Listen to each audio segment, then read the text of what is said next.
ఆదికాండము 28వ అధ్యాయం. ఇస్సాకు యాకోబును పిలిపించి, నీవు కనాను కుమార్తెలలో ఎవతిని వివాహము చేసుకొనకూడదు.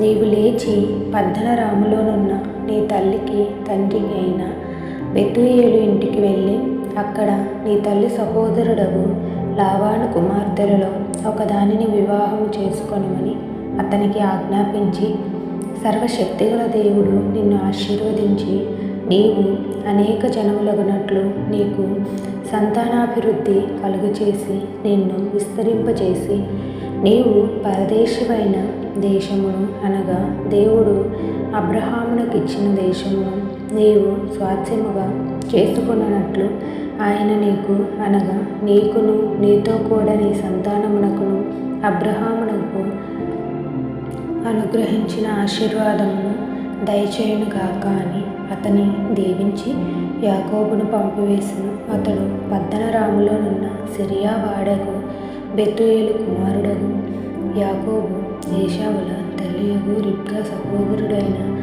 లాబాను నద్దకు వెళ్ళెను. ఇస్సాకు యాకోబును దీవించి పద్దనరాములో పెండ్లి చేసుకొని వచ్చుటకై అతని అక్కడికి పంపిననియు అతని దీవించినప్పుడు, నీవు కనాను దేశపు కుమార్తెలలో ఎవరినీ పెండ్లి చేసుకొనవద్దని అతనికి ఆజ్ఞాపించిననియు యాకోబు తన తల్లిదండ్రుల మాట విని పద్దనరామునకు వెళ్ళిపోయిననియు ఏశావు తెలుసుకున్నప్పుడు, ఇది కాక కనాను కుమార్తెలు తన తండ్రి అయిన ఇస్సాకునకు ఇష్టురాండ్రు కారని ఏశావునకు తెలిసినప్పుడు, ఏశావు ఇష్మాయేలు నద్దకు వెళ్ళి తనకున్న భార్యలు కాక ఆ అబ్రహాము కుమారుడైన ఇష్మాయేలు కుమార్తె నెబాయోతు సహోదరియునైన మహాలాతును కూడా పెండ్లి చేసుకొనెను.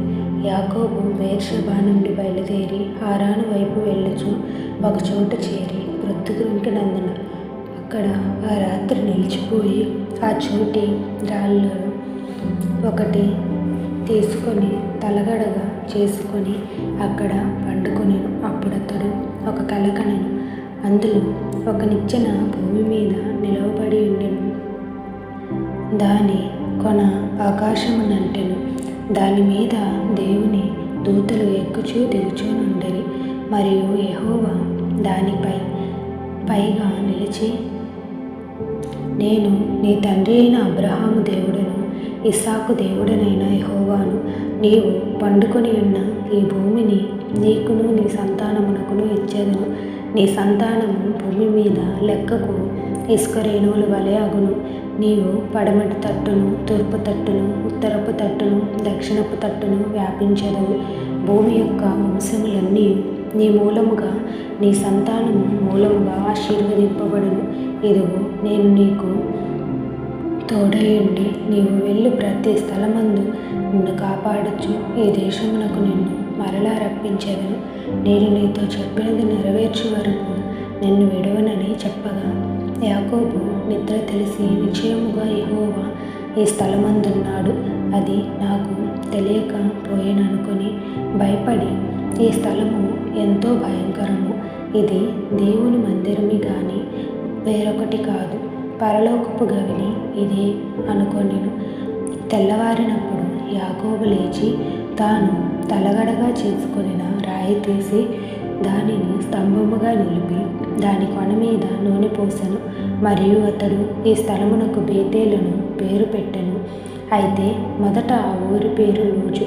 అప్పుడు యాకోబు, నేను తిరిగి నా తండ్రి ఇంటికి క్షేమముగా వచ్చుటకు దేవుడు నాకు తోడయిండి నేను వెళ్ళుచున్న ఈ మార్గములో నన్ను కాపాడి తినుటకు ఆహారమును ధరించుకొనుటకు వస్త్రం నాకు దయచేసిన ఎడల యెహోవా నాకు తోడయుండును.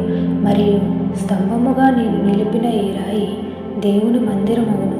మరియు నీవు నాకిచ్చి యావత్తులో 10వ వంతు నిశ్చయముగా నీకు చెల్లించదరని మొక్కుకొనెను.